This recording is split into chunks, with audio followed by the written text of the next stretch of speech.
Hello, everybody. It's me, Junior, your Lich, and we're once again in my room with the Mite no podcast. I am joined by, oh my god, what's this? Two people this time. Oh my god, guys, this never happens. We have Ruty and Noriko. Say hi, everyone. Hi. Hi, it has been quite a while. Well, it's great to have you both back, and I might not be dying this recording. He says Yeah. as he We coughs. can't have our host dying on us. All right, so today on the Mite no podcast, we will be doing episodes 46 through 50. Some of these episodes are going to go real fast, and at least one of these episodes is going to go real slow. You might know which one is which, but not a lot, and also quite a lot happens over the course of these 5 episodes. So I kind of want to dive in with episode 46 right away, which is an episode we have talked about several times over the course of the earlier episodes of the Mite no podcast coming to fruition, which is the Adventures of Mini Buggy. We finally got there. We finally hit the Adventures of Mini Buggy. So we open with some ship shenanigans, where Luffy is trying to get Zoro to play tag. And Usopp, of course, just reverse psychology Zoro because Zoro's an idiot and Usopp knows how to control an idiot. And they end up playing tag until the food's ready, at which point, Usopp is busy getting caught by Zoro for hurling all of his little barbs at Zoro. Luffy just eats all of Usopp's food. This is good. Like this episode could just not exist and I'd be okay with it, but these moments with the Straw Hats is something that we don't get a lot of in the show because it's a show, right? Like we don't get a lot of this Seinfeld, nothing's going on, the guys are just playing tag on the fucking boat because they're idiots. And so this is one of the few times in the show we really get to just see them being friends on a ship without some huge overarching plot that's making things, oh, we gotta go do this, we gotta go do this, there's a fight. And I know I'm not the only fan in like the One Piece fandom who like really loves these moments, but I really love these moments. Um, excuse me. I don't know how you all felt about it, but I thought it was very cute. Um, and I then love this moment. yeah, it's so good, right? Like you just get to see the boys and Nami just Just being, vibing. they're just being a mood. They're just like idiots because they're all like 18. They're and like Luffy can barely read, so I mean he's really like 12.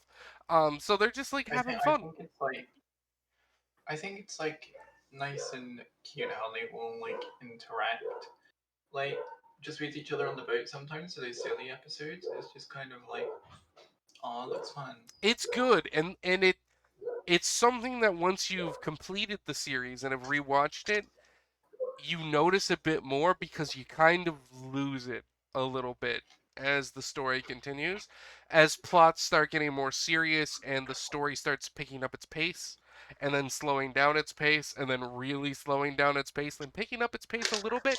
These moments kind of get lost in translation. I know that another YouTuber who does a ton of One Piece content, Tekking, really loves these moments as well. So we cut away from the gang though to find Mini Buggy, who is still alive and is plotting his revenge against Luffy,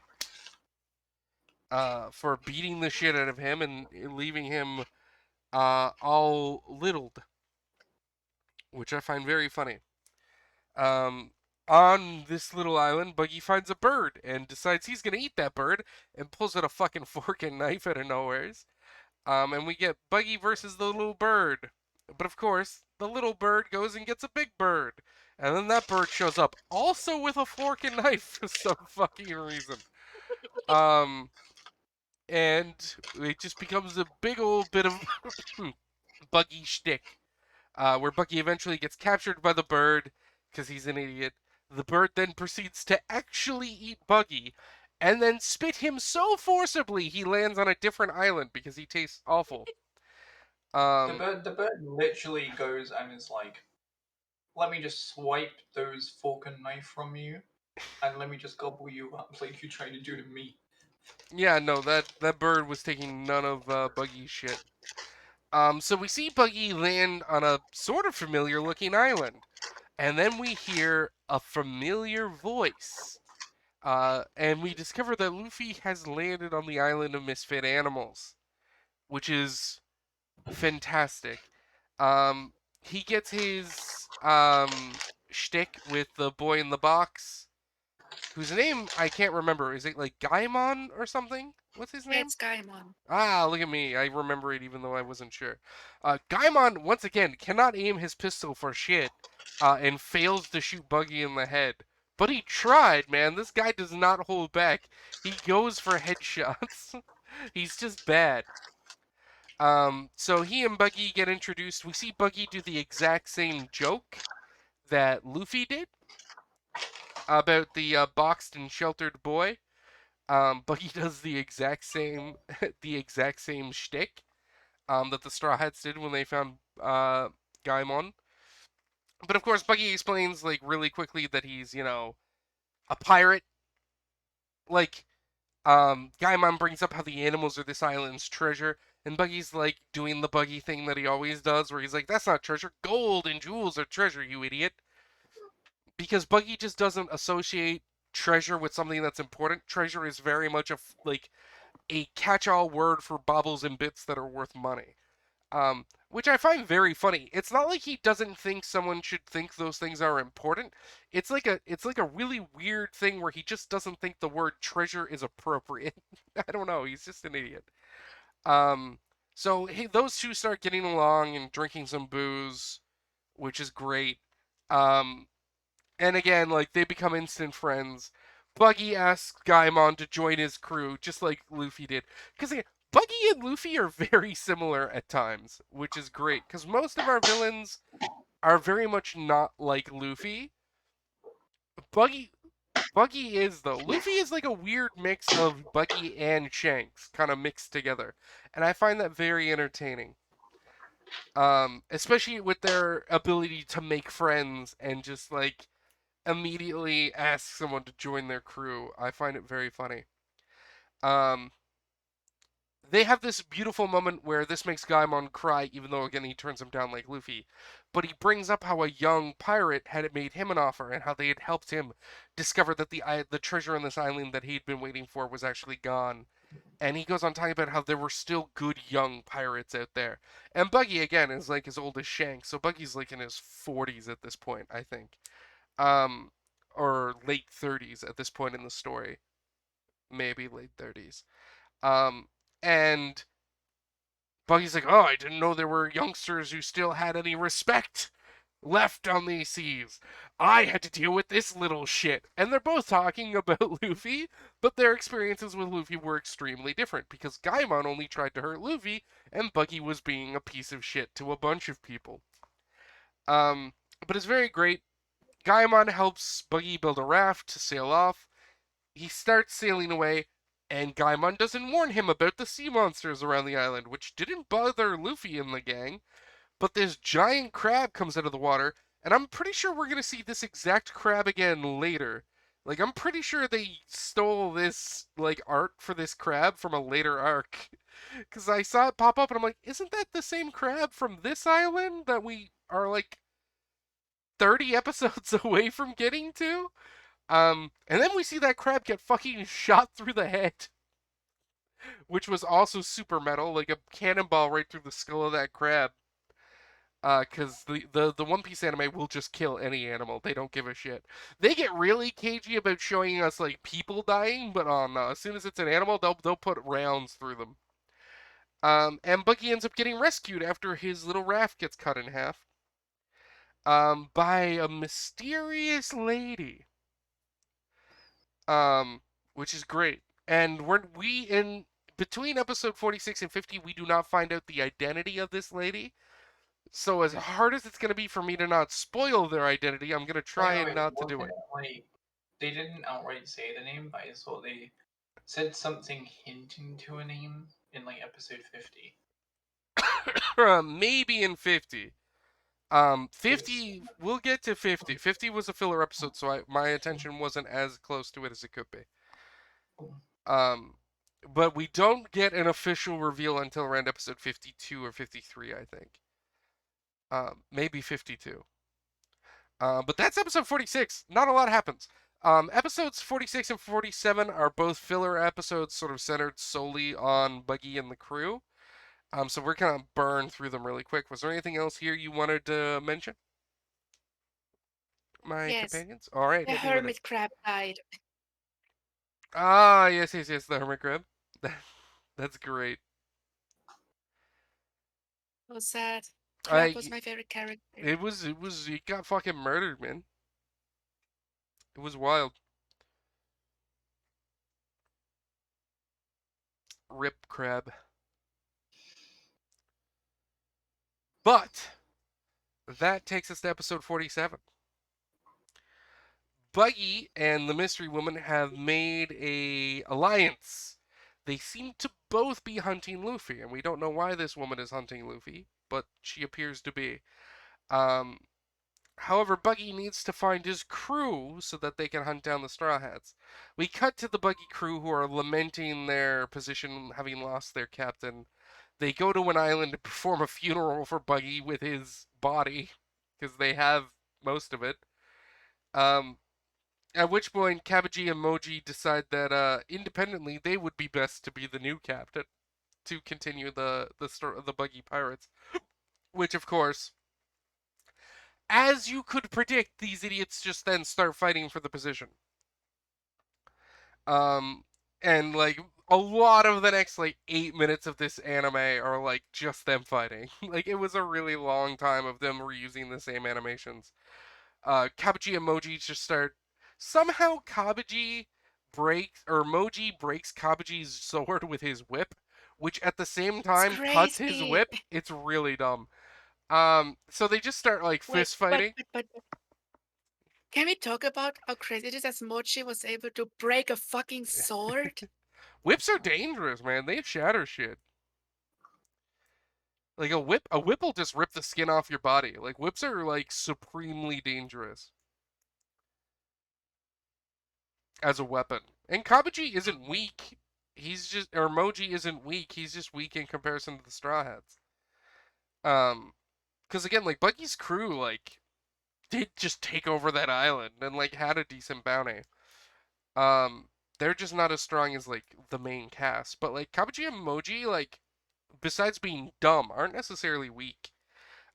And actually, I will say the fight animation is really good. Like, I really Yes. liked the animation with them throwing fists, and like, Mochi throws two rights, Kabaji duck gets back in with an uppercut, and then we cut to Moji hitting him in the stomach, and then we get some kicks, and then a jump and an acrobatic maneuver. It's really well animated. I just wish I didn't have to see it like 4 times. Because they showed like the exact same clip of them fighting like 4 times as their fight goes all the way into the night.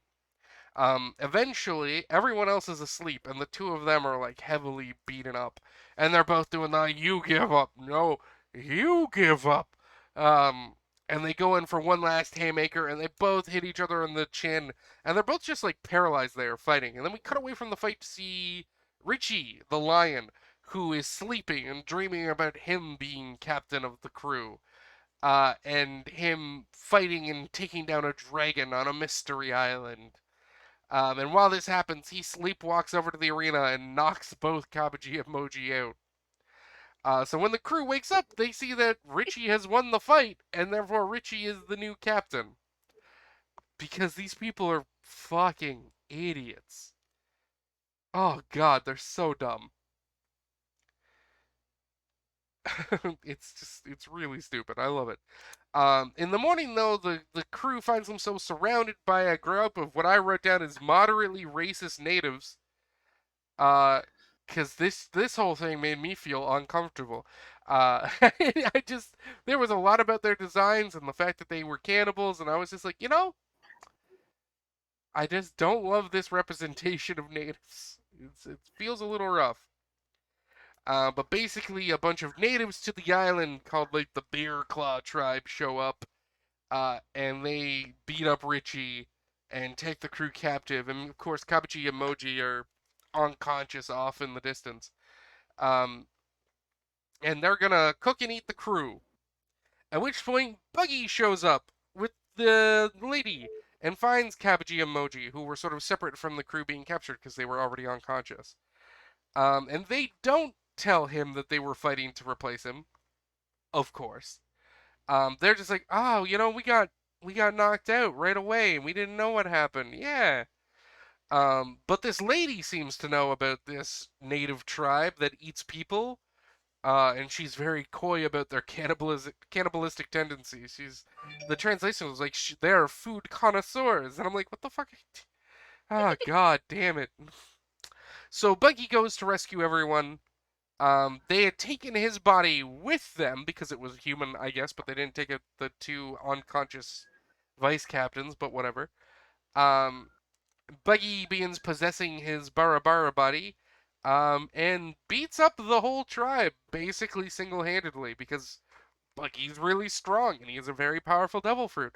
I will point out that what Buggy is doing here isn't actually something Buggy can do.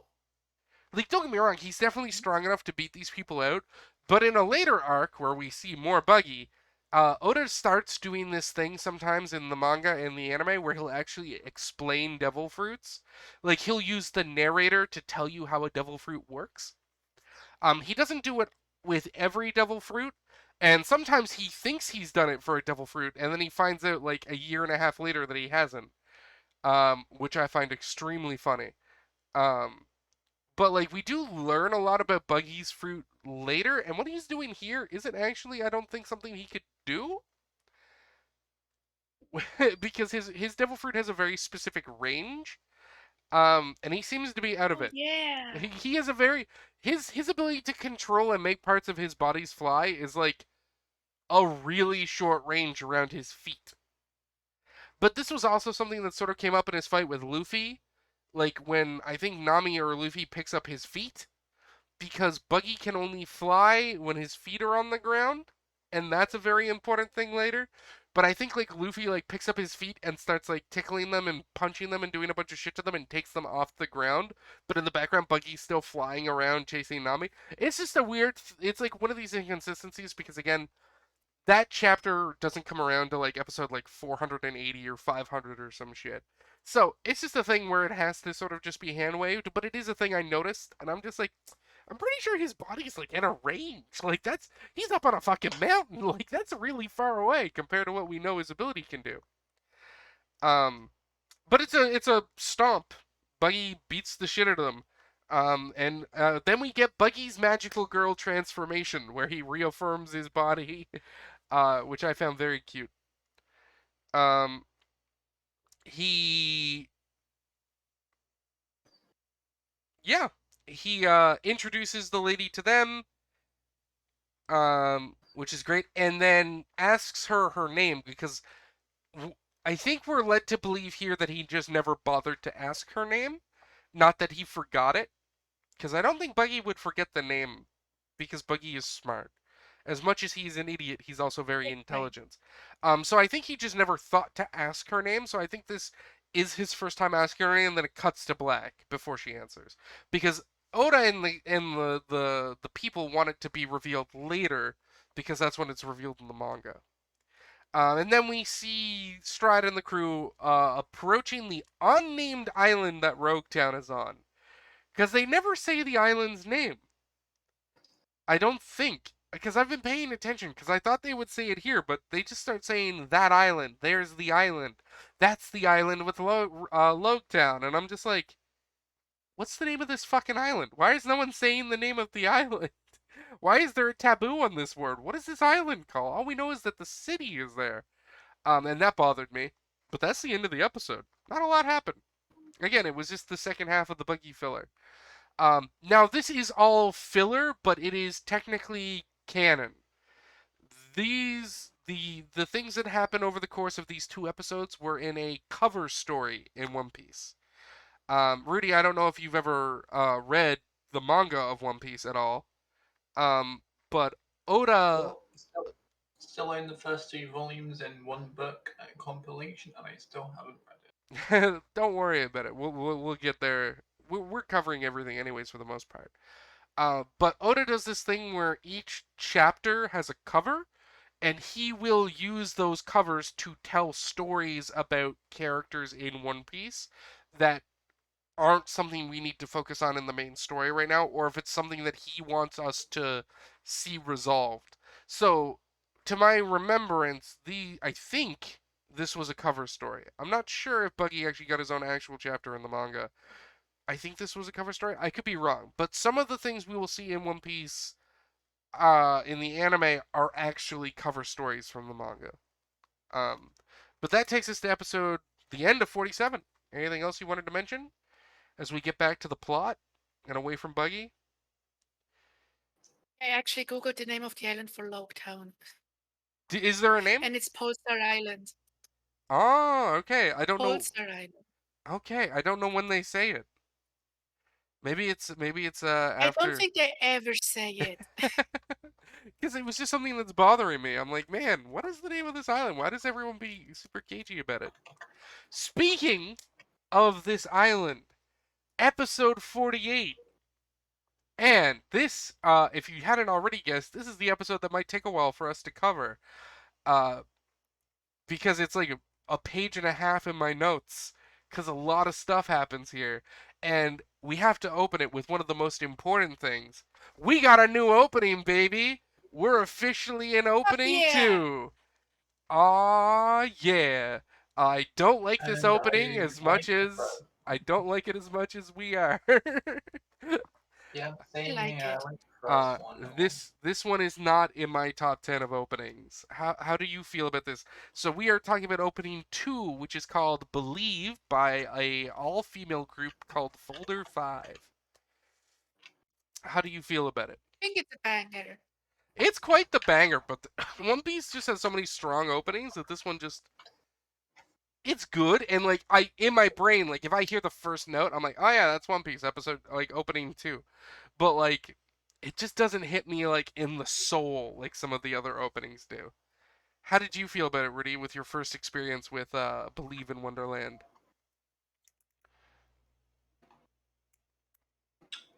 Believe in Wonderland.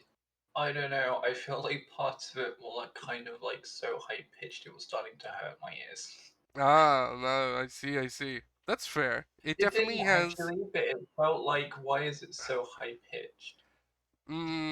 I think it's done by. I think Folder 5 might be like an idol group. So it's very Japanese idol-y, I think. Like I'm pretty it's a sure it's good like an song. all-female group, but I don't know if they're considered like idols. I can check. Like Let me pull up my it's a phone. good song. Don't get me wrong, but it's like some of it's so high pitched. I'm like, what? How? Let me look at Folder 5 here real quick. Oh, one of the members looks like she's just like a middle-aged mom. That's pretty cool. Folder 5 were a 5-girl Japanese pop idol group. I guess they were.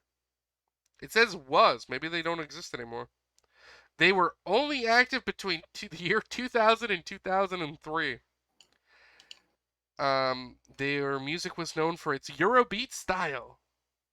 I'm gonna be honest. I got curious who that lady in the episode was. Oh, you shouldn't have done that, Rudy. You spoiled things for I'm yourself. sorry. Rudy, Curiosity got the better of me. stay I'm not off. doing that anymore. Stay off Google. Bad, Rudy. Smack your wrist if I could. I didn't God say damn. I wasn't expecting that. But imagine you seeing it for the first time in the episode, and then you just messaging me going, "What the fuck?" And I'd be like, I'll probably, because I literally searched up for a few seconds, I'll probably forget it by the time we probably get to whatever episode it's shown in. Okay, so to interrupt the One Piece, I pulled up the band history for Folder 5, and it's just Folder 5 was a spin-off group from another J-pop group called Folder. Along with 5 girls, Folder also had 2 male members, Daichi and Joe. However, they left the band due to puberty, which is just the funniest fucking line I've ever read on a Wikipedia article.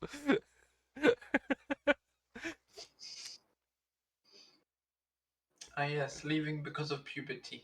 Yeah, they actually have a lot of One Piece music from some of the movies. That's cool. Oh, which we'll get to eventually, I'm sure. I'll say also in terms of the endings, I Uh, feel like both of the endings, but I prefer the second one over the first one. I'm gonna be yeah, the honest. second ending's a bit better than the first, but again, I'm notorious for skipping openings and endings after I've heard them once. Just because, Dare you? well, for openings, I don't like it spoiling things from the show, and One Piece will do this later with like some heavy shit, especially when we get to like where the anime is currently. Some of the scenes in the opening just spoil shit that doesn't even happen in that season of the show. And I'm like, wait a minute, the opening changed, but we never got to that scene that the anime spoiled. What? And it's just I don't like my anime being spoiled. I will listen to the And then music and then without there's me that just watching, watches and like once I watches. finish an arc, I'll watch the opening, and then I'll be like, oh, that's sick. Um, but with One Piece, I've heard all the openings. Um, when I watch One Piece with people, I let the opening run because it builds hype. Um, And then there's but me that just typically I watches skip it. the opening every time Typically it's I skip available. openings and endings. I used to skip endings, but I don't anymore after I heard some really good ending themes. Yeah, I should go back and listen to more ending things. But so there's still a lot to cover in this episode, and we've already spent 5 minutes talking about just the opening. Um, so we cut to the crew arriving at Loguetown, and everyone basically just says their plans. Sanji will get supplies and hit on women. Usopp will go get things. Zoro needs to get 2 swords because he feels naked without all 3. And Nami is going to extort Zoro for money. That is the plan. And Luffy is going to go to the execution stand. This is the start of like a running gag that lasts a little while. I want to say it lasts like a bit, but Zoro borrows some money from Nami, and she demands a 300% interest payback. He borrows like 100,000 berries, which, if we're talking Japanese money, he borrows $1,000 from Nami, and she's like, "Great, but you have to pay me back 3,000." But he's like, "Well, I need swords, so I hate you," um, which is great. Um, and that will become a running thing with Zoro having to repay Nami. It will just become like a gag. If you're familiar with the original Pokemon animated series, it's very much like Ash and Misty's bike. Where in the first introduction to the character Misty in Pokemon, Ash destroys her I bicycle, remember, and it becomes this running gag where she's following him till he repays her for the bicycle. But I Ash is remember poor. this. And then eventually she forgets about it. Like they all forget about it, and then it comes up again, and she's like, "Yeah, you prick." It's very funny to me. Listen, I grew up on Pokemon hardcore. I love that shit. Um, so we see Luffy running around, and I just wrote down that Luffy is basically a Roger otaku. Like that's all Luffy is. He's just a Roger fanboy. He's just running around like, did Roger walk down this street? Did Roger turn this corner? And I'm just like, Luffy, god damn it, you're embarrassing me. Stop. Put that otaku thing back in your pants, you bastard. And it's great. We see Nami torturing a shopkeep.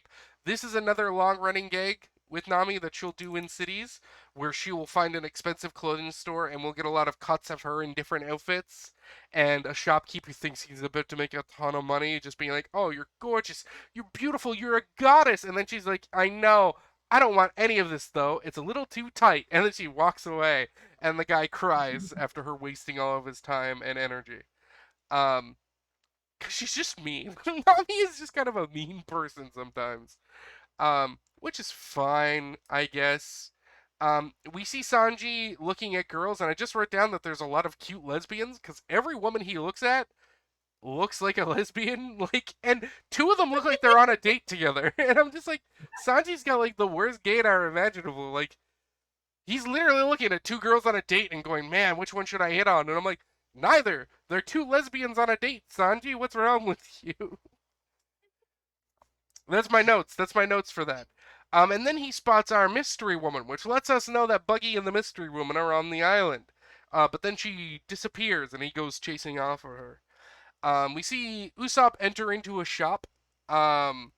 which is just a a touristy thing where they're just trying to scam people out of money. And again, Usopp is just really bad at being smart sometimes. So he's just getting suckered by the dude at the shop. Uh, and then we cut away to a Navy base where they are getting the printout of Luffy's wanted poster. And a Marine rushes into this room that's full of smoke and cloud, and it kind of looks like a sauna because you see a large, burly man sort of putting up rocks, kind of like in a sauna. And it's so smoky you can't see anything. And this is where my notes go all caps and take up 3 lines each letter. Uh, because this is one of my favorite One Piece characters. We get introduced to the boy. Um, and we see this man through the smoke being talked to by this Marine, and he cuts a real imposing presence. And he gets up Yeah, because the Marine knocked over his rocks, and he opens the before window. before I knew this was a Marine after watching this episode, remember when I thought, oh yeah, this guy looks like Zoro's dad? He's definitely a daddy, but he's definitely not Zoro's dad. Um, we see him open the window and let out some of the smoke and let some of the light in, and oh my god, he's so hot. I literally just wrote, oof, the horny thoughts. That is my note on the page. Listen, alright? I have types. This man is many of those types. And just, ugh. Smoker is so hot. Early Smoker is so hot. Oh my god. I will try not to drool all over this pre-cap, but it's gonna be hard, man. You know someone's gonna end up clipping this taken out of Oh, fucking, they can context. clip whatever they want. If I'm talking about Smoker, it's alright.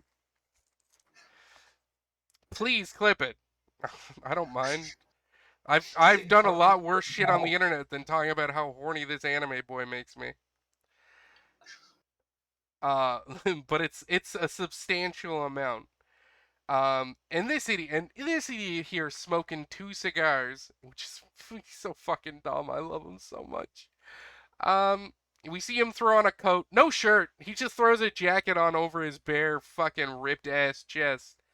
And the guy's like, we received reports that the Straw Hat Pirates might be arriving on the island or already have. We should get down to the docks and check. And again, this guy is super intimidating. He brings up a line where he's like, I always move at my own flow, and that's very much his personality, which is another thing I find extremely attractive about him. But he's very anti authority and does not like being told what to do. And as they start leaving, there is a throwaway line that you could miss, but the Marine says, "Wait, aren't you going to look at this?" Holding the poster. He never looked. He never looked at the picture of Luffy. He just walked out and started heading to the dock. So he has no idea what Straw Hat looks like, which I find very funny. And then we get one of the best scenes in One Piece. Not in like the top 10 scenes, but definitely in like my personal top 25. Where Smoker is sort of cutting his way through Loguetown to get to the dock, and his Marines are following him. And a little girl comes into the screen with an ice cream, and she bumps into him, and the ice cream falls off its cone and sort of smears onto his pants and his boot. And remember, at this point in the story, the only Marines we've spent any time with are Full Body, who's an idiot and an asshole, and Morgan, who inspired fear and death in the people around him. And up until this point, every Marine around Smoker is acting kind of like the Marines around Morgan.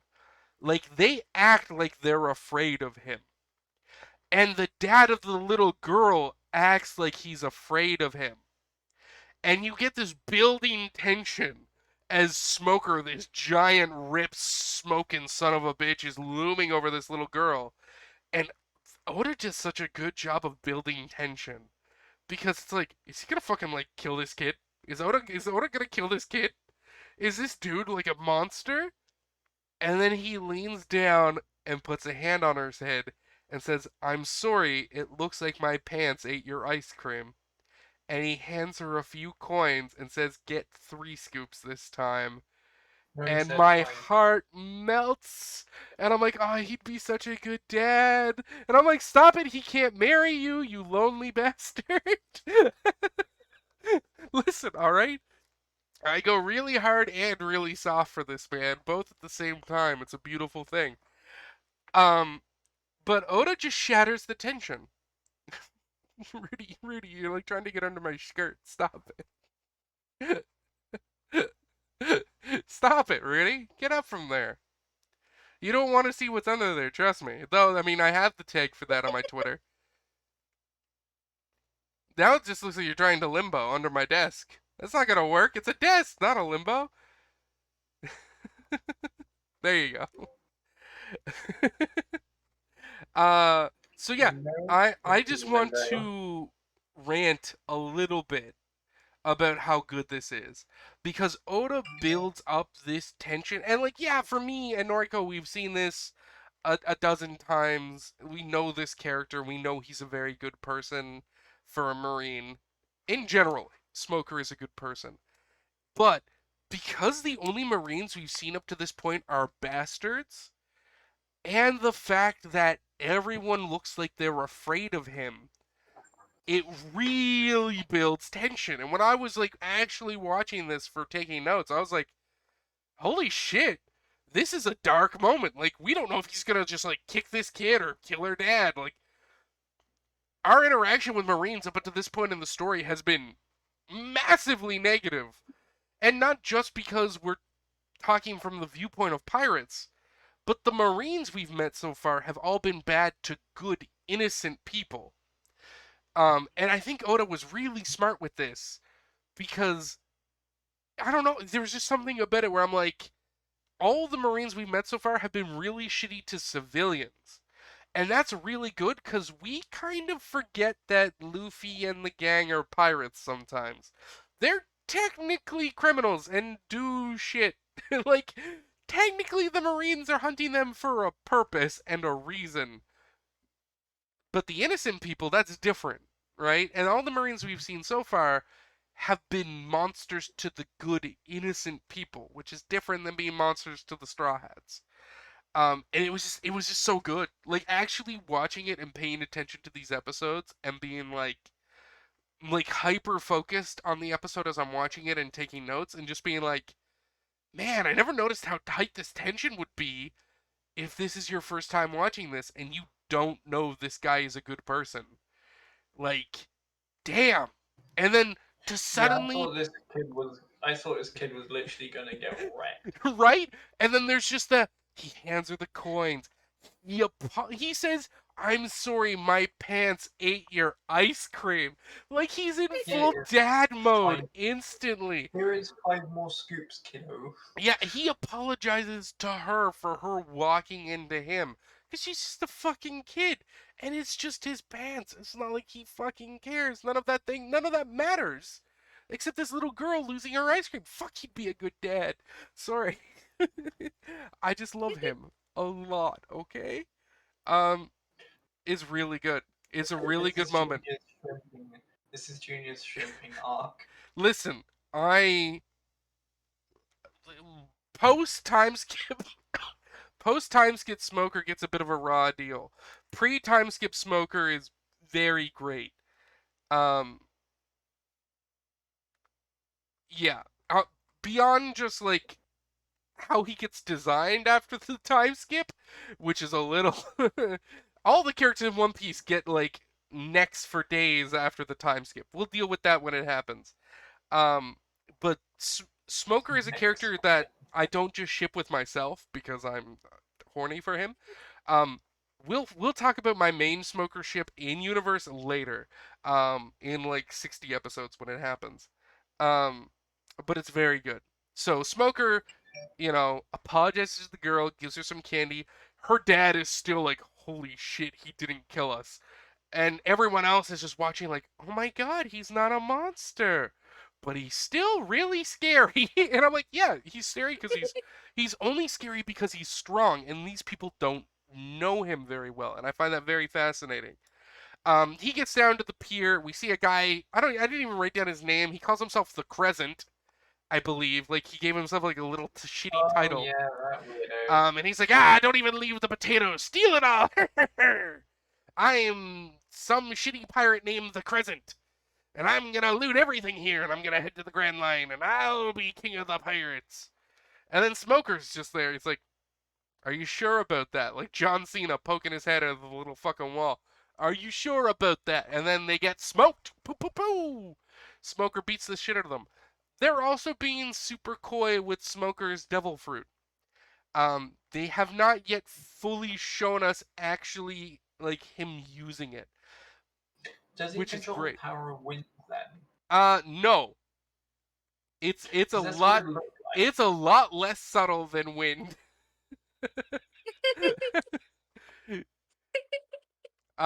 It's a lot less subtle than that, Rudy, if you want to take another guess.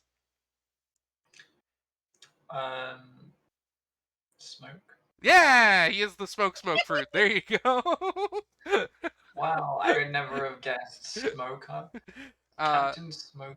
That's his name. That's his name. Which is really dumb. But it's an extremely powerful devil fruit, and the first devil fruit of his type that we've seen in the story. And we'll see more of it later. Not right now, though. So he beats up those pirates, and the idiot marine was with him. Was like, yeah, you take out Luffy like it was nothing. He's like, you idiot, this isn't Luffy. Do you think they'd give if they gave $30 million to someone this, like a 30 million bounty to someone this week, the world would literally be ending. Which is a little mean, but all right. And then we see Luffy, because of course we do. And remember, Smoker didn't look at the wanted poster. And that marine with him thinking that guy was Luffy means he didn't see the wanted poster either. So Luffy just walks up to him and it's just like, hey, what's up? And Smoker's like, is this guy with them? And the guy goes, I don't think so. He's like, hey, do you know where the execution stand is? And Smoker's like, yeah. Why? And Luffy has this moment where he's like, I want to see it. I want to see where the king of the pirates died. And it's just this moment where Smoker can sense something off Luffy. But he doesn't know what, so he's not going to, like, attack the kid. Because it's just a kid. And then he says, here, follow the smoke. And then he makes the smoke from his cigars just point the way for Luffy. And Luffy's like, alright, thanks! And runs off. Which I didn't know why I said wind first instead of smoke. Control was I right mean, he there. could be using the wind to move the smoke. I get it. There might be a character who can control wind. We'll deal with that around episode like 54, 53. But again, I think that's still fan theory at this point. So he runs off, which is great. We cut over to Zoro lamenting how expensive swords are going to be. As he's walking around with the money that he has. And we get to the part of this episode I don't love. So Zoro hears this woman being hustled by these two grunts, and he goes over and he's about to rush to side to protect her because they're about to pull swords and attack her. When she whips out a sword from under this canvas bag she's carrying and instantly deals with the two delinquents. But when she's not actively sword fighting, this thin, black-haired woman is an absolute fucking klutz who just can't maintain standing upright ever. So she ends up dropping her glasses after dispatching the two guys. Zoro, being nearby because he was about to rush to protect her, goes over and picks the glasses up for her because Zoro is, at his core, a decent person. And he goes to give them to her as she's like on the ground now feeling with her hands, even though she can see fine most of the time, even without her glasses. And Zoro sees her face. And she looks like Kuina. And boy, do I fucking hate this fucking storyline. Zoro has a fucking panic attack at seeing a grown swordsman woman who looks like his dead childhood friend and just shatters her glasses in his hand as his muscles fucking clench. As he's about to hand her glasses, and he just looks at her in the face and then breaks her fucking glasses like a monster. Like, oh, here are your glasses. This is what you're looking for, right? Ah, like, I just hate that they made her look like Kuina, because it's like the only bit of Kuina that becomes like still relevant to the story later. it doesn't sit right with me because Zoro very rarely brings up Kuina, or even like we very rarely ever see him think about Kuina directly. And this is just one of the things where I'm like, this didn't need to be a thing. I kind of like Toshigi as a character, and I hate that her existence in the story gets muddled up in Kuina. I just don't like it. I don't hate it. I just don't like it. Um, so Zora, of course, just broke her glasses. So she's like, "Well, you're gonna pay me back for those, right?" And he's like, "Oh, fuck, I don't want to borrow more money." Which is great. So we cut back to Luffy, away from Toshiki demanding Zoro pays for her glasses. And there's a weird like choir music going on. Like when we cut back to Luffy, the music here got like really Halo out of nowhere. I was just like, this music is fucking weird.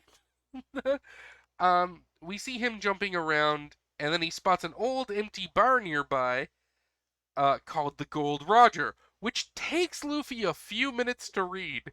Like he looks at the sign and sounds it out like he can't really read it that well, and I'm just like, my boy needs an education. But of course it's called the Gold Roger, and again, as I read in my notes, Luffy continues to be a Gold Roger otaku and heads into the bar. This place is called the Gold Roger. That's gotta, oh Jesus, I gotta see that. So he goes inside and finds an old man with these massive earrings sitting at a table in the dark, just staring into a fucking skull. And he's like, get out, kid. We're closing as of today. And Luffy looks around and is like, you're going under? And he's like, no, I'm closing it myself. I'm like, I don't know. It looks like you're going under. But Luffy sits down and entices the man to start talking to him. And we see the magic of Luffy sort of take hold in this old man, where he starts talking about Roger and the past and the previous age 22 years ago. It's at this point that we find out today is the anniversary of Roger's death, which up until this point hasn't been said by anyone. But we find out from him now that it was today, 22 years ago, that Roger was executed. Which they just fucking throw away like it's not important. And I'm like, wait a minute. What the fuck? Take that down in my notebook. So yes, today is the 22nd anniversary of Roger's death here in this city. The city where he was born. And Luffy is just like vibrating with excitement as this old man tells him the stories of Roger's adventure, and when Roger would come and sit at the bar, and how when he was getting ready to go to the Grand Line, he drank a glass of rum and then asked for a bottle, and the man gave him a bottle, and then he asked for a keg, and he just drank the beer dry, and then woke up the next day and set sail for the Grand Line like it was nothing. And just painting Roger in this greater than life image. And Luffy is like literally vibrating. Like Luffy is me on Christmas when I'm 6 years old and I'm getting Pokemon toys and I can't sit still. Like Luffy, I've been that Luffy, and I'm like, Luffy just has ADHD. Okay, Luffy is just me as a kid. And it's great. It's just Luffy being fed all this exposition. Who knows if any of it is fucking true? Of course, but he doesn't need it to be true to believe it, which is, beautiful in its own way. And Luffy is like vibrating with excitement, and he says like, Roger is so cool. He was right to set out to sea.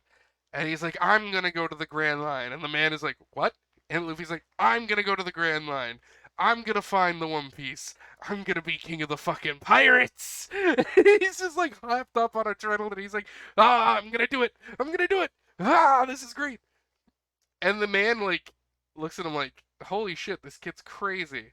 You want a drink? And the man just is like, you know what, kid? If there's still people like you out there in the world, maybe I should keep this bar open. And I'm like, yeah, sure, because it looks like you're getting a bunch of customers. And then he gets Luffy a drink, and Luffy's like, I don't drink alcohol. He's like, of course you don't. Here, let's have some milk. which I found very funny. I love that he's like, I don't drink alcohol, and the guy just rolls with it. He's like, yeah, because you're like 12, of course. Here, have some milk. And it's great. I love that old man. I love this bar. I love this whole scene. The music was weird. I love the exposition dump of just a bunch of names and like Roger's exploits. This is one of the few times we actually get to see Roger doing things, which is great. Um, I love it. I love it a lot. It's a good scene. I want to bring up something up, Ruty, because I don't know if you've noticed this in the animation. But the first few times Roger is sort of on screen in this episode, his mustache looks a little weird. That might be because so this is like a known thing in the One Piece lore, but originally Roger wasn't going to have a mustache. It was going to be his nose hairs that looked like a mustache. Oh Uh, no. and so in the early animations, the black of his mustache kind of goes up into his nose, especially in like the early Yeah, I copies of the noticed manga. But the editors of One Piece went to Oda and went, hey, "Is that really like? Do you really want to make a joke of the appearance of your main character, like the inciting incident of your story?" And Oda went, "You know what? Good point," and changed that to just being a mustache. But it is a well-known bit of One Piece lore and canon that originally Goldie Roger was going to have uh, his nose hairs for a mustache instead, which is great. Hold up, I have to get to my second page of notes. Um, what did I write down here? So Luffy leaves, and then I just wrote down Smoker, my love, because Smoker arrives at the same bar. Um, and the old man gets grumpy with him, like, "Hey, leave! You're the reason there aren't pirates here anymore." And Smoker's like, "Hey, any one of these fucking cowards could stand up and fight me and go to the Grand Line. Don't get mad at the deterrent. Just because I'm strong enough to make them afraid, that's not on me. That's on them for not being strong enough to fight me." Which again is kind of building Smoker up to being like, damn, which is great because this town looks like shit. Like parts of this town definitely look like it's seen better days. And we find out through all these interactions that this town was a hub for pirates. But now that Smoker is here, it's not because he's strong enough to beat all the pirates. So they just don't come here if they can help it, or they come here and leave immediately, which is great. So this is where we get more Smoker, delicious content. And we find out that Smoker is here and often comes to this bar because Smoker, like Luffy, is a Roger otaku. And we find out that Smoker was there 22 years ago on the day Roger died. And we get a flashback to little baby Smoker pushing his way through a crowd of solid people who don't move or act like a child is pushing against them. They act more like a wall he's trying to squeeze through, which I found very funny. Um, and we see Roger. Oh, and it's so good. Watching it, especially through Smoker's eyes, this kid, and just how regal Roger looks. And by the way, fun fact, uh, the scene where Roger is being marched towards the execution stand with the two men on either side of him was literally my laptop background for 4 years, all through high school. That was my background, that scene, that image. And I got such whiplash seeing it. I was like, oh yeah, that was my background through the DeviantArt years. Like that was just what my computer looked like every day for 4 years. Um, I haven't looked at it in a while. It looks good. Um, Roger is this regal king emanating this aura of power, and he gets led up to the execution stand. And the guy executing him asks him, like, "Do you have any like last requests or anything?" And Roger looks at him and is like, "Could you take these cuffs off? I got a bitch of an itch." I'm just like, I'm just dying. And they're just like, "We can't do that." And he's like, "I'm not gonna run away." Boy, you sure know how to make a boy feel lonely. And I'm just like, God damn it. fuck. He's so funny. And then he just sits down, like the most lazy ass sit ever. I love it. And they're gonna execute him. He's literally like, can we like hurry this up? Like, let's get it over with already. Come on. I'm really itchy. I would rather be dead than feel itchy anymore. Kill me, please.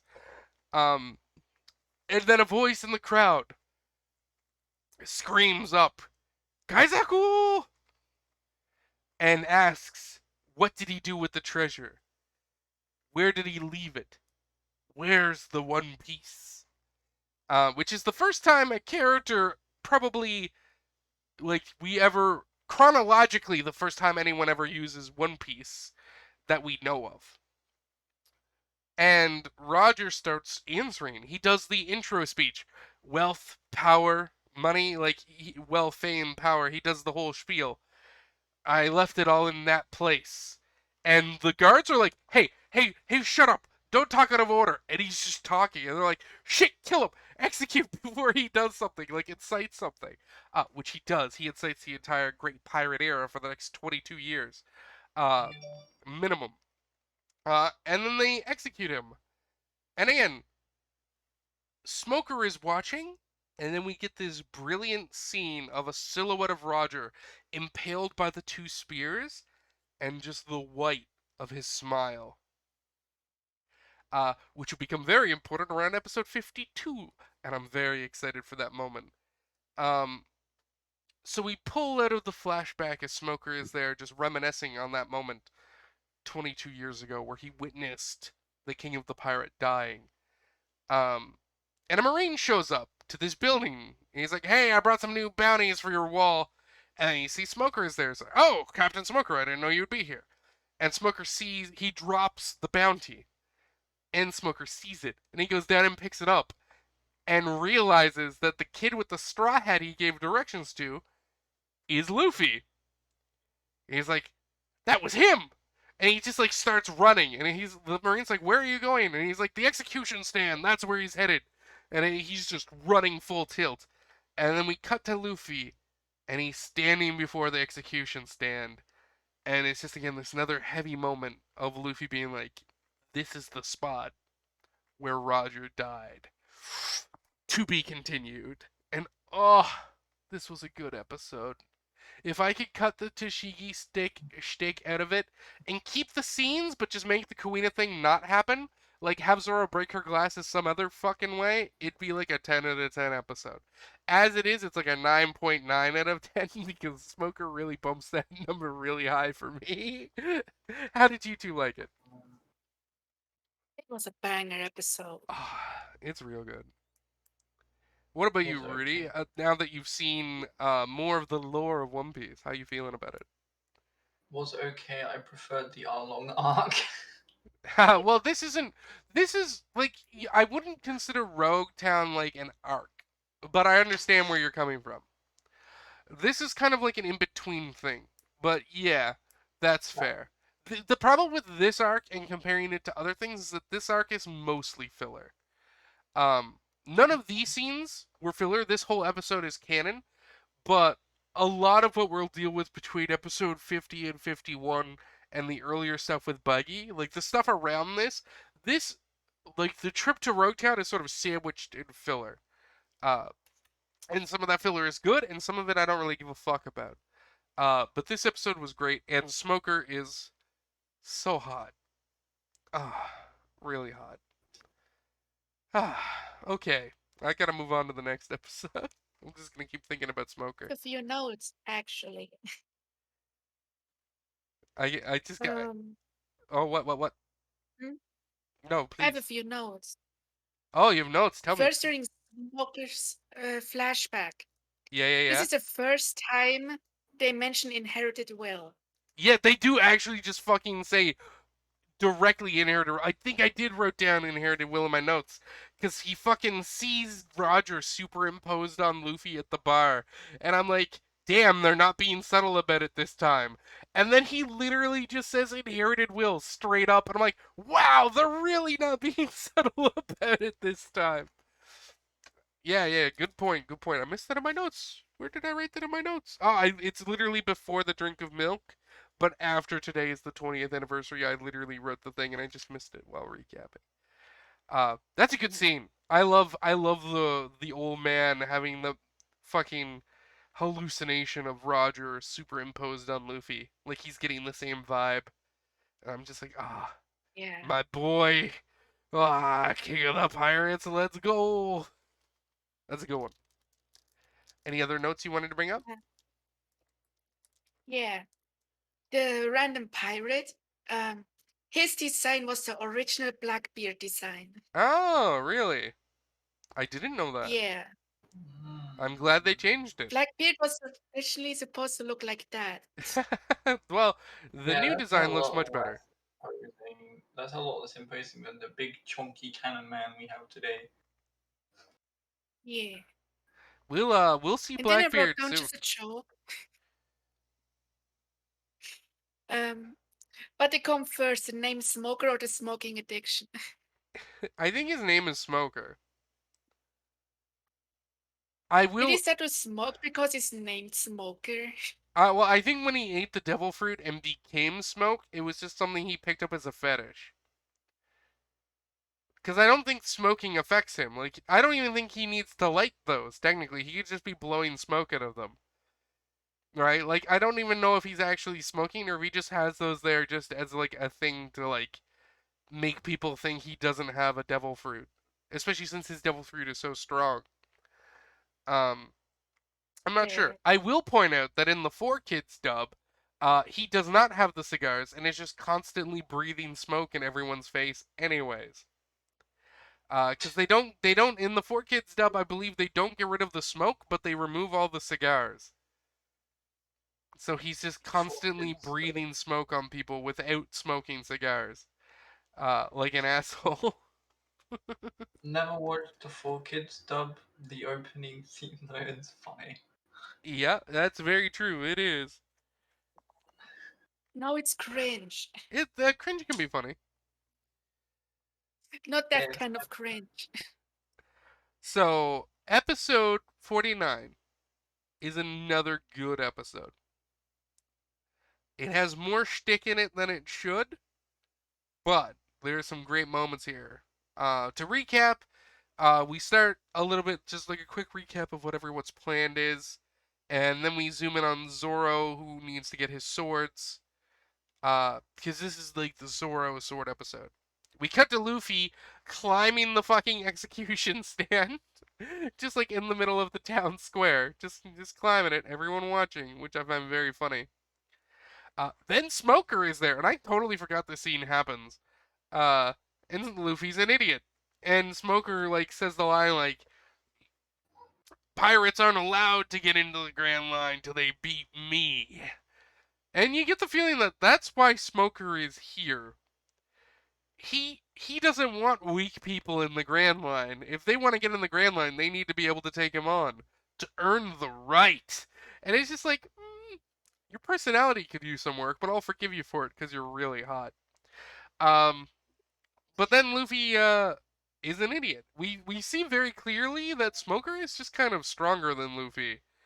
Uh, in the bit of combat that happens here. In Smoker even says a line where he's like, "I won't even need to use my devil fruit against someone of this level." And he doesn't seem to need to be. But of course, Luffy gets his legs stuck, and then he gets his legs free. Then he gets beat around a little bit. Um, then he tries a Gum Gum Whip, and it gets caught in a fountain somehow, and then he gets a rubber launch to the moon. And Smoker's like, "What is wrong with that boy?" And Smoker, I just wrote down in my note that Smoker is the straight man in quotation marks. Um, because Luffy is just, being Luffy, just, not taking it too seriously. But Smoker is like fully invested, and just, it's this really great. Luffy is doing a lot of physical comedy, and Smoker is just not here for it, which is very good. Um, we see Buggy and the Mystery Woman scheming, um, trying to get Luffy. We see Luffy fly past. Mochi sees him, so they all take off chasing. Some of the other people spot Luffy flying as well. Luffy lands and sort of gets back up and goes, now I need to get back to the execution stand. What way is it? Fuck it, I'll have a nap. And then he goes to sleep. For some reason, he's an idiot. We cut to Zoro, who somehow got bullied into performing manual labor because he's an idiot. He's Toshigi, poor. Toshigi has basically decided that Zoro is poor, starved, and in desperate need of work. So in order to pay him back for her glasses, she is making him swab the deck of the Navy base. And Zoro keeps trying to be like, I really, like, I don't give a fuck. Like, I'll pay you back. And she's like, how? You have no money, you're poor, and haven't look like you haven't eaten in weeks. He's like, shut up! Like, stop it, you're being really mean to me. I said I'll pay you back. But Toshigi, thankfully, is also an idiot. Which I find very funny. So Zoro gets swept up in doing manual labor for the Marines. He sees Toshigi practicing. First, Zoro picks up 3 brooms to start swiping 3 times as fast because 3 broom style. Because he's an idiot. Puts one of them in his fucking mouth. Oh my god. And then he sees Toshigi training, and he has this moment of introspection. And he's just like, damn, she's really just Kuina, isn't she? And like, she's just Kuina light. And in my head, I'm just like, why are we reducing Toshigi's character to this? God, no. She's such an interesting character outside of how much she looks like Kuina. Fuck. But then some Marines show up who aren't idiots, and they recognize Zoro, and they know that Zoro is teamed up with the Straw Hat Pirates. So Zoro proves they're idiots by beating 2 armed men with brooms. Like, instantly. And at first I thought he robbed one of them. I think he did. I think he robbed one of them, like he took money out of their wallet and like set it on their back and a note that it's for Toshigi, and then he leaves. Cause when he gets to the sword shop, he still has the full 100,000. No. Yes, he gets there with the full 100,000. So I don't know where he got the money. I guess he just took it out of the pocket of one of the men he beat up, and then just left it on that old man's back. It's like, here, that's for her. So he goes to a sword shop, goes up to the counter. We see this man who's a little drunk, I guess. And he's like, hey, I need to buy 2 swords. And the man gets all excited. He's like, of course. And he's like, I have $1,000. He's like, ugh, poor prick. He gets upset. But then he notices Zoro's sword. He's like, oh shit. Non desu ka. Ho ho ho. So he trying to offer to buy Zoro's sword, and he's like, I'll give it to you for 200,000. Then you can buy 2 100,000 swords. It'd be 3. No, he offers 300,000 and says he could buy 3 good quality 100,000 yen swords. Or berry, sorry. And Zoro's like, no. And not because Zoro thinks the price is low, he's just never going to sell Kuina's sword. But of course, that man doesn't realize that Zoro just has an emotional connection to this sword. So, that man, thinking that Zoro knows he's trying to get swindled, but doesn't realize by how much, begins raising the price until he gets up to 800,000 berries. At which point, Toshigi shows up, because this man has been sharpening one of her swords for her, which I honestly kind of scummy. She should be doing that herself. I think that's really weird. Just narratively, I think it's weird. They just needed a reason to put her there. She now has new glasses. She gets kind of mad at him, but then we find out that she's a real idiot. Because she's like, those men got attacked and you went missing, so I thought maybe you were attacked too. I'm really glad to see you're okay. And I'm just like, oh, she's an idiot. And Zoro is just like, oh, she's an idiot. And I'm like, Zoro, you're not allowed to say that. As an idiot, you're definitely not allowed to say that. Which I found very funny. So she notices his sword and calls it the Wado Ichimonji. And the sword shop owner is like, hey, shut up! Shut up! I'm trying to buy this, you stupid idiot! And she pulls out a little nerd book. Trying to scam this kid. Yeah. He's ruining my business. Yeah, well, she is, technically. So she pulls out this little book because she's a sword otaku. And inside, this is where we get some more One Piece lore. We find out about the Wado. We find out about the O Wazimoto uh, graded sword. And basically, there are an X number of swords in the One Piece universe that have been called graded blades. They are named swords of great fame and renown, either through deed or by craftsmanship. They were either created by someone important or have done something important. And these legendary swords are a factor in One Piece, especially to swordsmen. Uh, and we find out that the Wado Ichimoji is like really good. And Zoro's like, oh, neat. And she's like, and it's worth like 8 million berries. And the shopkeeper's like, hey, all right, here's your fucking sword. Get the fuck out of my shop. I don't want to see you again. Fucking, I should sue you for obscuring my business. And she's like, oh, did Like- I do something wrong? Like this guy was like, I was trying to sell this for 800,000 berries. I lost a profit of about 9 million berries. Yeah, like, not the, of course, Zoro was never going to sell it. No matter how high he upped the price. Oh Um, yeah. So he But he this man gets thought he was going to get 10 million berries out of this. he gets salty and he's like, here, he points to Zoro, that barrel over there, each of those shitty swords is worth 50,000 berries or $500 roughly. Go fucking pick two of them, you piece of shit. Get out of my sight. So Zoro like puts the Wado away, and Toshiki is just like doing the ADHD thing of just info dumping on Zoro. Where she's just still talking to swords about him, like talking to him about swords. Uh, so he goes over the barrels and starts rummaging around, and she's going on about the different graded swords and how many of them are in the hands of pirates and bounty hunters and criminals, because those are the people who use weapons, and how uh, Zoro uses three swords just like this young man, but he's a bounty hunter and he uses his swords for money and profit and not for justice, and how that's wrong and cruel for the swords. And I'm like, you fucking as a marine use your sword to fucking be a cop. Shut the fuck up. I was like getting really indignantly upset with her. Uh, Especially because bounty hunters are not criminals or outlaws. They're doing justice too. You get fucking paid by the Navy, don't you? Pretty sure you have a salary, lady. Like, I'm pretty sure you're getting paid to kill people with your sword too. I got like indignantly upset over this scene. I was just like, shut up, stupid cop.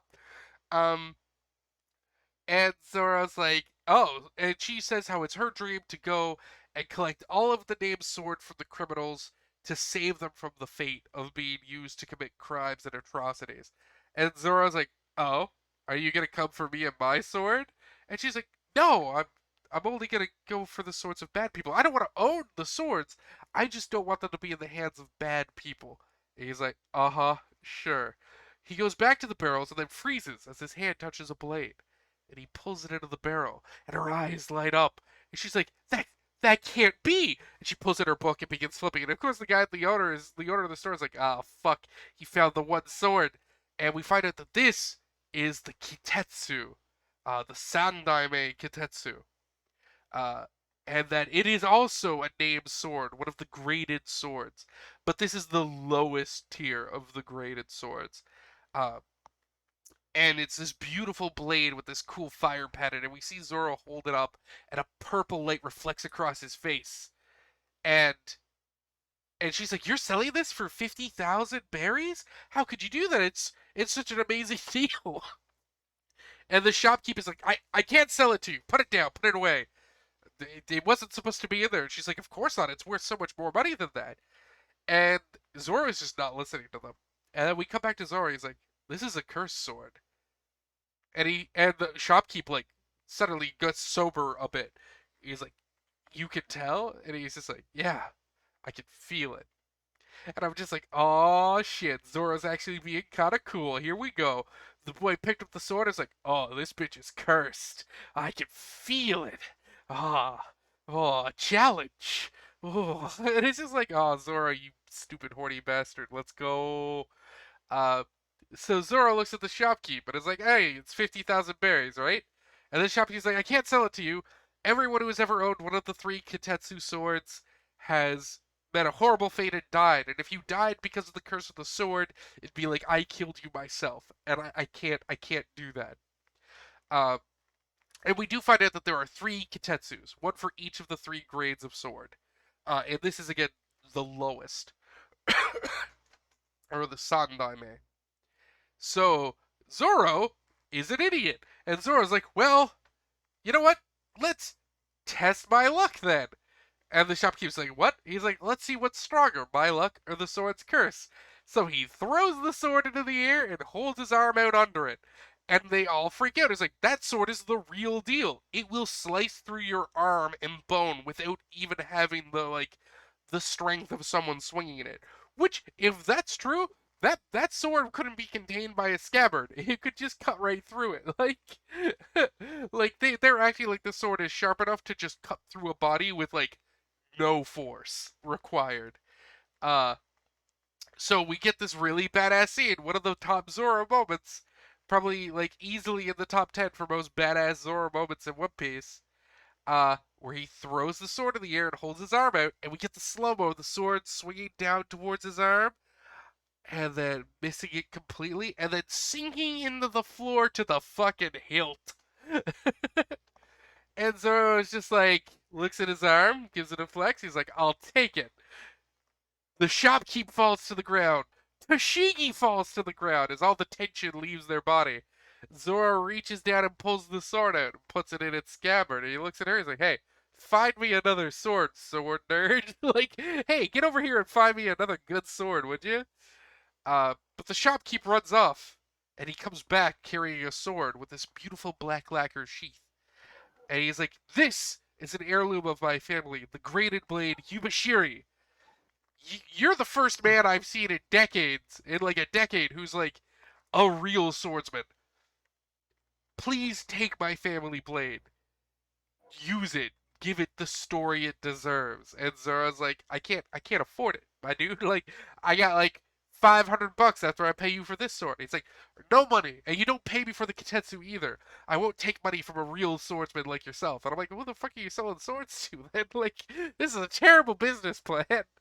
Uh, but yeah, Zoro gets the two new swords, named blades, and we now know names of all of his blades: the Wado Ichimoji, the Sandai Kitetsu, and Yubashiri.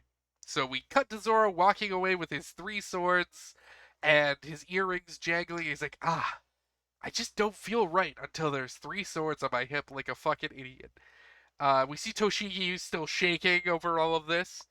And we see really cute interactions between the shopkeep and uh, his wife, which I love.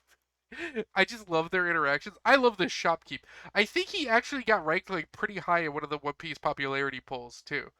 Not top 20 or anything, but I think he was ranked relatively high. I love him and his interactions with his wife.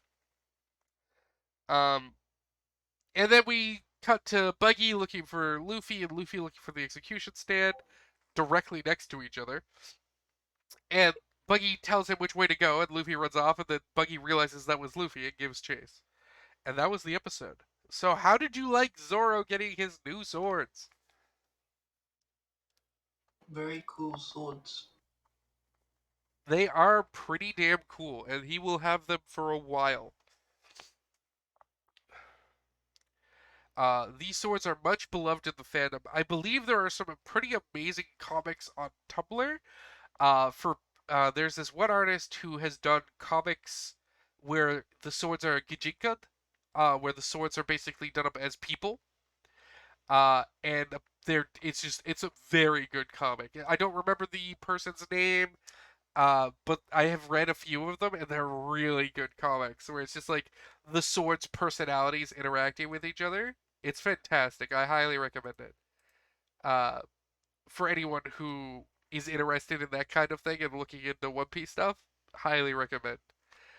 It's a little horny though, so just be prepared for that. Not lewd, but the swords get into an argument over which one Zoro likes the most, and the Watto is just like, well, I'm the one he puts in his mouth, and everyone's like, whoa! I mean, you're right, but still. It's very funny. But that's the episode. Any other notes or anything you want to add as I choke for a moment? No. It's banger episode. It's a good episode. I wish I could say the same for the next episode, but I won't. Um, this episode is great because again, it's just another huge lore dump with some cool action mixed in it. Um, and again, Zoro keeps both of these swords for a very long time. And they do have their own personalities, and we'll actually see Zoro interacting with the swords as if they have personalities, and I just love that. Um, it's very cool. And I wish we got more sword lore. I mean, every One Piece nerd who's like into swords in real life, like I am, like we all are like, man, give us more sword lore, Oda Daddy. Like, come on, rain it on us. Yes. Yeah, we want. Really got recently some sword lore. We just want more. We want more. More sword lore.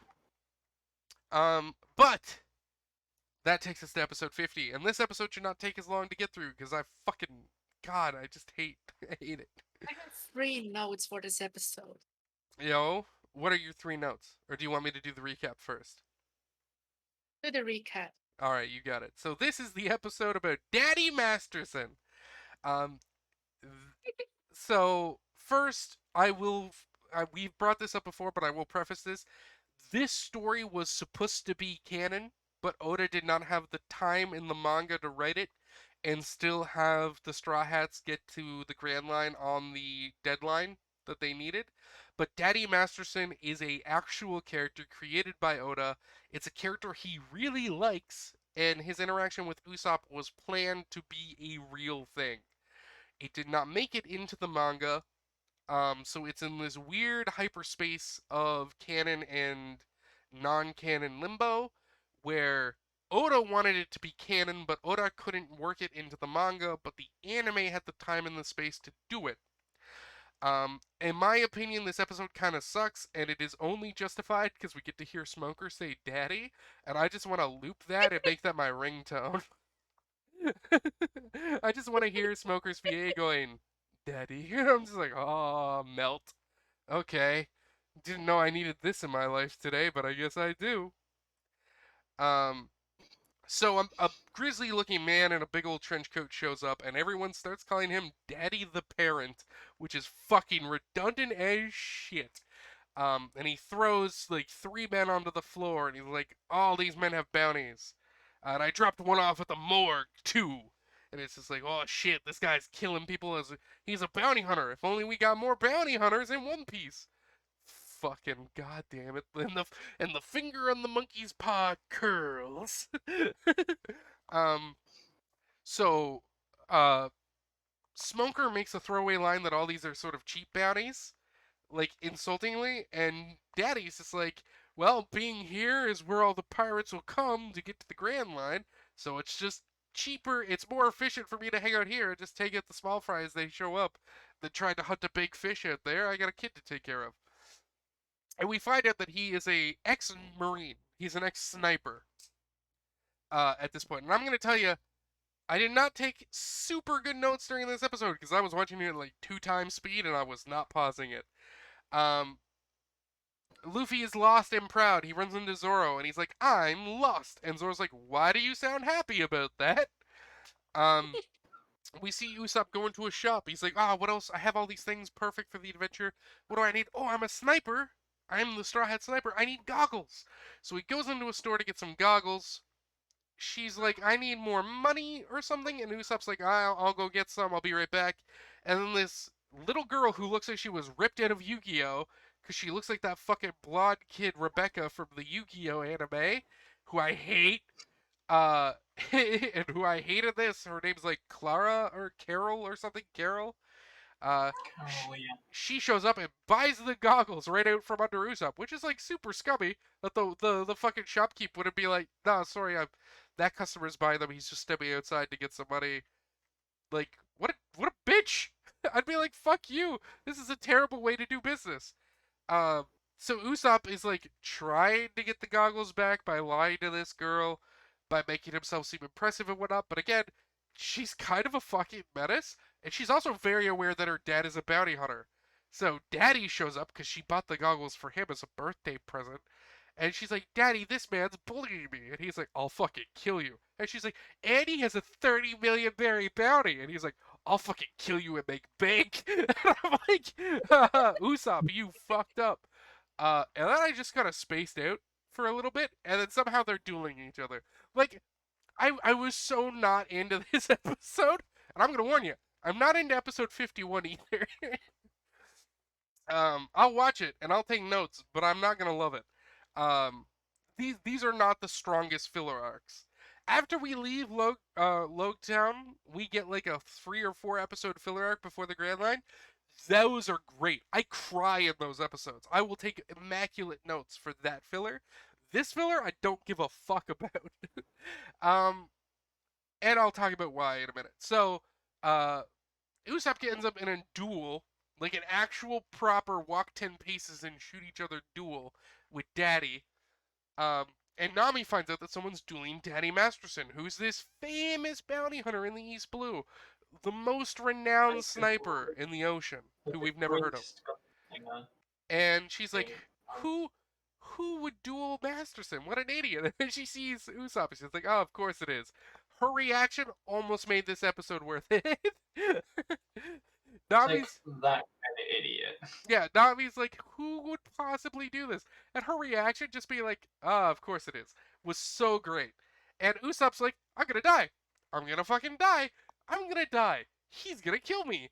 I'm gonna die. And Carol is just there, like, this dude's just gonna kill someone in front of his, like, 10-year-old kid. Like, this dude's an asshole. And she's getting off on it, which is the worst part. It's probably not the first time he's killed someone in front of her. Carol's fucked. I don't like her. Kid should die. Um, so Usopp, realizing he's gonna die, throws a smoke bomb on 8 steps and goes to dive away. Daddy turns around and through the smoke shoots the gun out of his hand. And Usopp begins begging for his life. And everyone else is like, this is pathetic. And all the watchers leave, all the viewers, except Nami. And Nami steps up and is just like, hey, no, don't kill him. He's my idiot friend. And of course, Daddy's like, oh, you're gonna use her as a shield, are you? And Usopp's like, hey, hold up. No, I'll beg for my own life. I'll eat dirt. I'll kiss your boots. But I'm gonna do it myself. If I'm gonna fucking beg for my own life, I'm gonna beg my own way. Nami, stay out of this. Um, and she calls him Usopp. And he's like, wait, your name's Usopp? And he's like, yeah. And he's like, do you know Yasop? And I'm like, oh, fuck. He's like, that's my dad's name. And then Masterson tells Usopp a story he's never told anyone, which is we cut to a flashback where Masterson, Daddy, as he likes to be called, loses a duel to Yasop. We see Shanks and the red-haired crew watching the duel.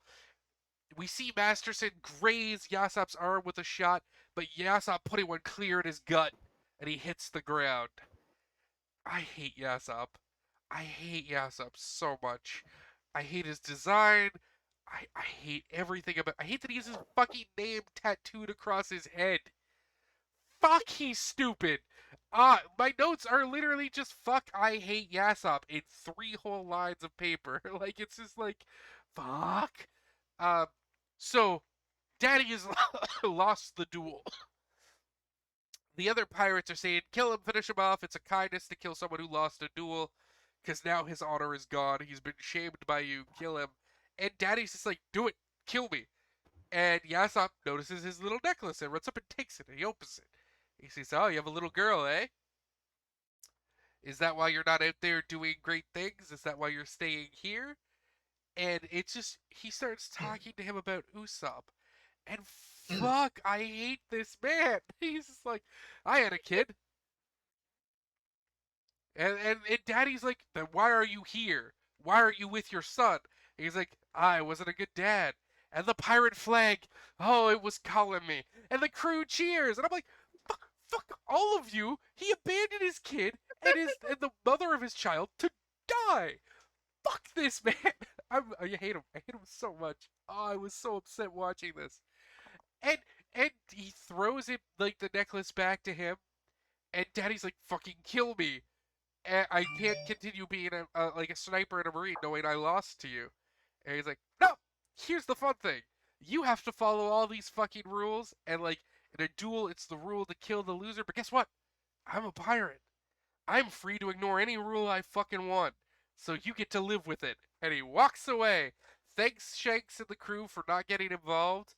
And everyone's like, you beat you beat Daddy. You beat like the best sniper in the East Blue. It's amazing. And he's like, And also, literally, like one of his last final parts of like words to Daddy, as we call him, was literally like, is literally like, not that I know anything of it, but yeah, and yeah. he was saying something about you have a daughter to go back to. Yeah, Something yeah, like yeah. that. He's like, you should go back to your daughter, and, do right by her. And I'm like, you shut the fuck up, you piece of shit. He's like, not that I have anything to say about it, because, I'm a fucking scummy pirate who doesn't care for my son. I hate him. I hate him so much. And, like, the red hair pirates are, like, really sucking his dick about him beating the sniper. And he's like, no, I got hit. Like, yeah, I won, but like I shouldn't have gotten hit. Like Yasop is like not being as hype about the victory as the people around him because he didn't win clean. He got hit. He should have won before getting hit.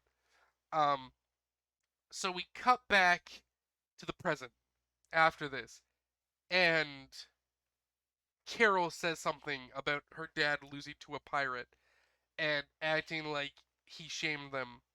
And Usopp gets furious because Daddy Masterson, this proud, noble soldier, just admitted that he had lost.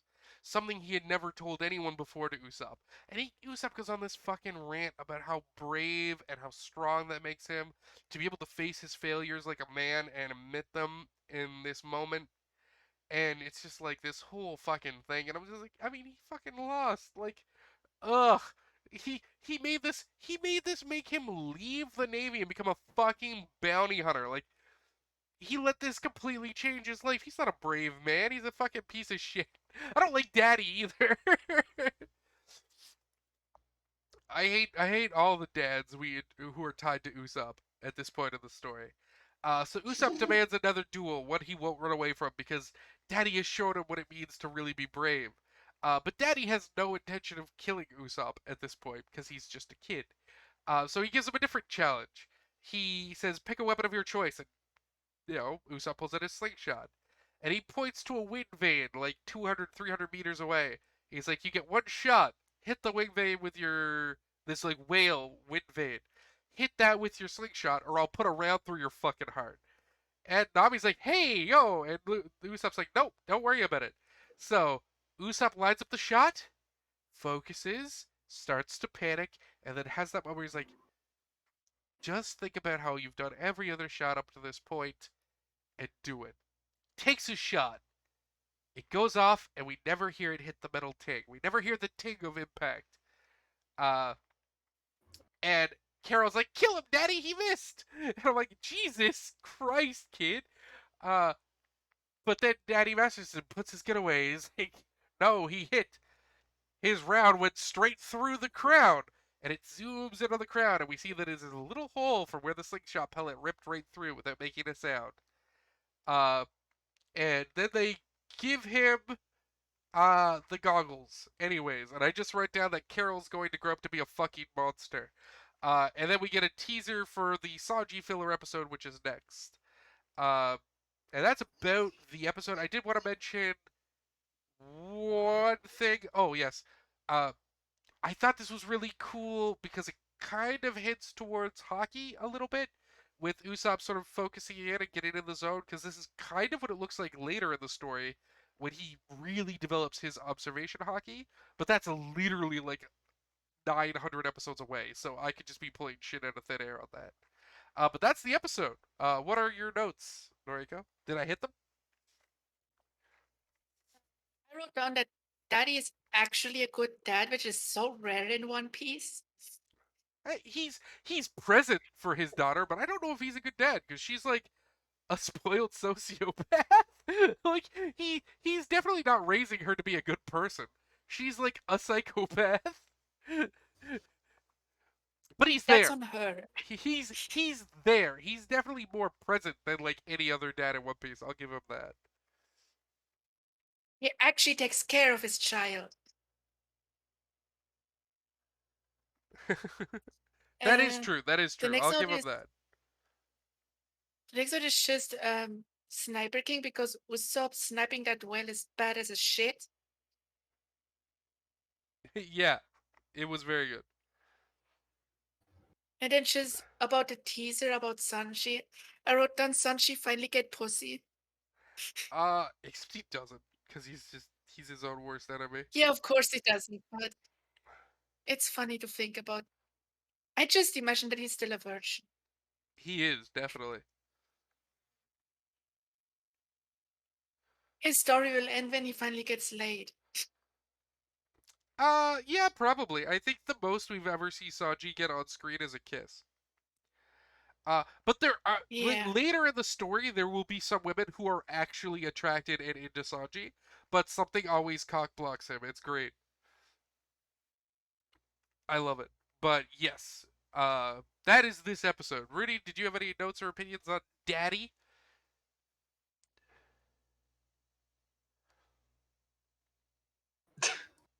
No, really, he looks cool. That's about it. I didn't really analyze the episodes too much. Yeah, he does have a like a neat design, and I do love that when we actually see him like under the coat, he's just strapped with pistols. Like he's got like 15 pistols on him.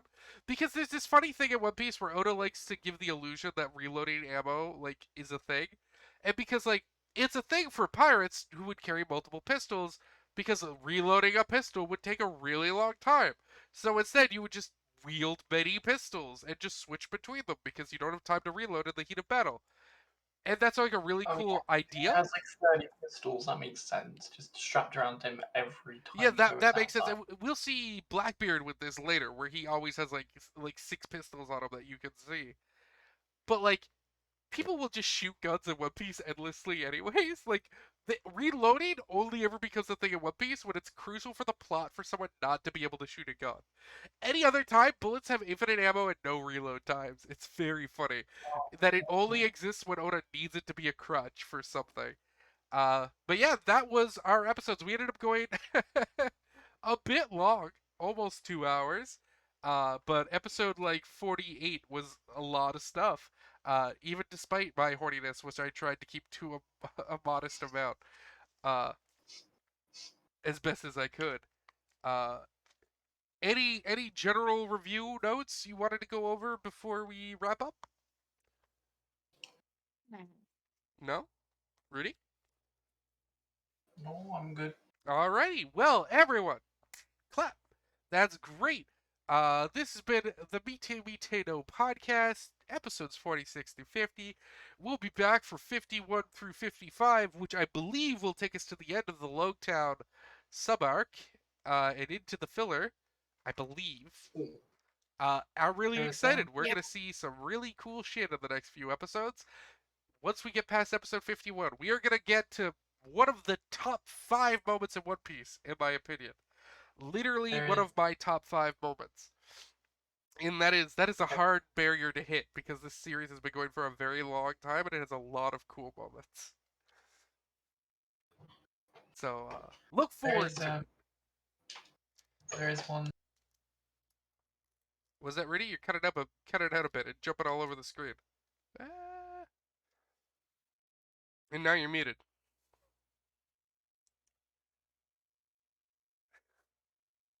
Their model's doing some funky things tonight. I'm into it. Yeah, funky things. There is one thing I wanted to mention Yeah, yeah, yeah. is that yeah, I do think out of like so far out of everything, plus the whole because obviously it wasn't there, right? So that whole part for like the end of the Arlong arc when Full Body saw Sanji ran away.